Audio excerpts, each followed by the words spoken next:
মাদক বলতে কি বোঝো তোমরা? খালি গাঁজা, ইয়াবা, ফেন্সিডিলি মাদক? সিগারেটটা মাদক না? এই জর্দা খাই, এটা কি মাদক না? এগুলো মাদকের মধ্যে পড়ে। এগুলো ফ্যাশন হয়ে গেছে এখন। আল্লাহ পাক তোমাদেরকে এগুলো থেকে হেফাজত করুন। আমি দেখেন, ইসমাইল বলছেন, হে আমার আব্বা, আমাকে আপনি জবাই করে দেন যদি আল্লাহ আদেশ করে থাকেন, আমাকে ধৈর্যশীল পাবেন ইনশাআল্লাহ। মা বোনদের জন্য বলছে এখানে একটা কথা, দেখুন প্রিয় মা বোনরা ভালো করে শুনুন। দেখুন, ইসমাইল আলাইহিস সালামকে কিন্তু তার বাবা বড় করেন নাই।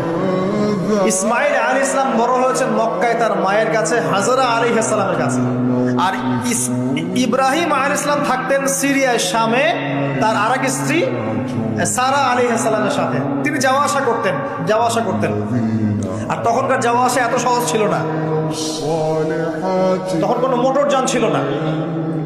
দেখুন, যেমন মা তেমন সন্তান। কেমন মা? হাজরা আলাইহিস সালামকে বলা হচ্ছে